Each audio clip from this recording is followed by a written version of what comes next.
Hello, my beautiful squaddies. I hope wherever you are, you're finding little moments of peace and joy today. Welcome back to Daily Diaries Friday, a space filled with warmth, love, and endless gratitude for you. Your presence here is a gift, and I want you to know how deeply appreciated you are, so take a moment for yourself. Breathe in kindness, breathe out any worries, and just be here with me.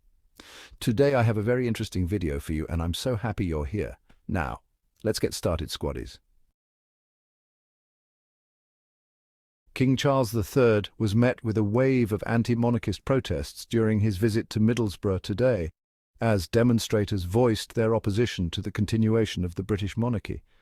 The protest, organised by Republic, a group advocating for the abolition of the monarchy in favour of an elected head of state, saw dozens of people gather in the town centre holding placards and chanting slogans such as "Not my king" and "Abolish the monarchy." The protests in Middlesbrough exposed deeper fractures within British society, revealing a generational and ideological split regarding the monarchy's contemporary relevance. While older citizens traditionally viewed the royal family as a symbol of national continuity and cultural heritage, younger demographics increasingly perceived the institution as an anachronistic remnant of colonial privilege, disconnected from modern democratic principles and economic realities. In a vocal demonstration of Republican sentiment, dozens of protesters organised by Republic gathered in Middlesbrough's town centre, directly challenging King Charles III's royal visit. The demonstrators, united in their opposition to the monarchy, filled the air with forceful chants of "Not my king" and "Abolish the monarchy," creating a potent atmosphere of political dissent. Holding carefully crafted placards and standing resolute despite the security presence, these protesters represented a growing movement questioning the relevance of Britain's hereditary royal system in the 21st century. The criticism of the British monarchy has become increasingly vocal, with growing segments of the population viewing the institution as a relic of an antiquated system that sits uncomfortably within a modern democratic framework. Young Britons in particular have shown a marked disinterest in royal traditions, questioning the substantial taxpayer expenditure required to maintain an unelected hereditary leadership. This generational shift reflects a broader skepticism about the monarchy's relevance, with many arguing that the millions spent on royal ceremonies, palaces and allowances could be more effectively used to address pressing social issues such as healthcare, education and infrastructure. The younger demographic's apathy is not merely financial but philosophical, challenging the fundamental premise of inherited privilege in an era that increasingly values meritocracy and democratic representation.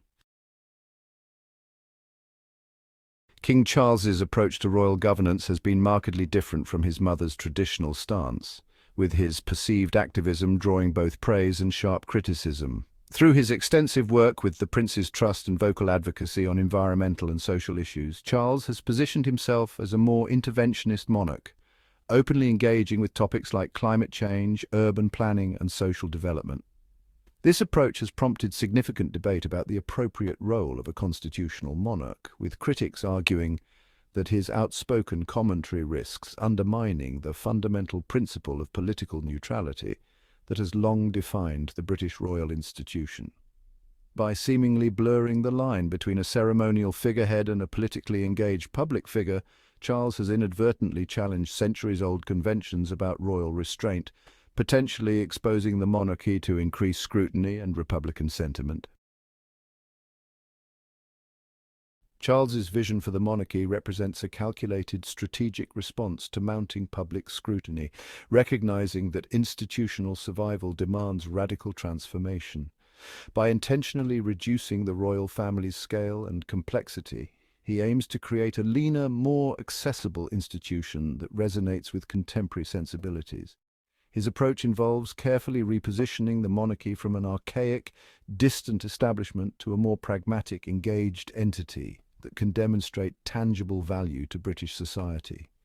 This modernization isn't merely cosmetic, but a deliberate effort to redefine royal relevance, showing that the institution can adapt, contribute meaningfully to national conversations, and justify its continued existence in an increasingly democratic and egalitarian era. Public opinion polls reveal a nuanced landscape of support and skepticism surrounding the British monarchy, reflecting a complex generational divide. While significant backing remains among older citizens who hold deep-rooted traditional views, younger demographics increasingly question the institution's relevance in a modern democratic society. Surveys indicate a growing trend of ambivalence, with many Britons expressing mixed emotions about the monarchy's continued role. Neither wholly supportive nor entirely opposed, but increasingly critical of its inherited privilege and substantial taxpayer-funded maintenance. The traditional reverence that once characterized public attitudes appears to be gradually eroding, replaced by a more pragmatic and analytical approach to evaluating the monarchy's place in contemporary British social and political life. The challenge facing the monarchy runs deeper than mere surface-level discontent, striking at the very heart of an institution whose legitimacy increasingly hinges on generational perception.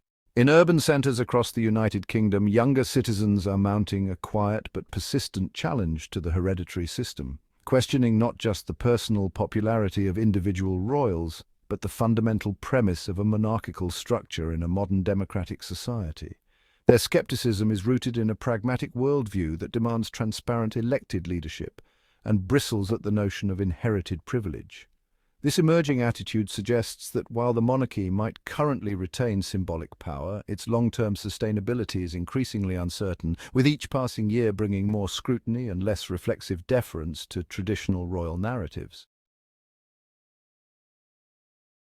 The vocal criticisms from Republic's leadership underscore the deep-rooted challenges facing the British monarchy, with their CEO Graham Smith pointedly arguing that the institution represents an archaic system fundamentally at odds with contemporary democratic values. Smith's provocative assertion that Charles' reign could precipitate the monarchy's downfall reflects a growing Republican sentiment, particularly among younger citizens who increasingly view the hereditary system as an anachronistic relic disconnected from modern governmental principles. By framing the monarchy as not merely outdated but actively harmful, describing it as wasteful and incompatible with progressive societal structures, Republic is strategically positioning the anti-monarchist movement as a rational, forward-thinking alternative to traditional royal governance. Despite the vocal demonstration challenging his reign, King Charles maintained remarkable poise throughout his Middlesbrough visit. Unperturbed by the chants and placards calling for the monarchy's abolition, he proceeded methodically with his planned engagements, demonstrating the stoic composure characteristic of British royal protocol. Royal aides were quick to project a narrative of strength, strategically highlighting the warm reception from local dignitaries and supporters who had gathered to offer their allegiance. By focusing on the welcoming crowds and deliberately downplaying the protest's significance, the royal communications team sought to present Charles as a monarch unruffled by temporary dissent, committed to his duties and connected to the communities he serves. Amidst the backdrop of protest and tension, a contingent of loyal supporters offered a contrasting narrative to the day's events. Clustered near the entrance of the local charity centre, these well-wishers stood proudly, their Union Jack flags fluttering in the crisp northern air, creating a vibrant display of monarchist solidarity.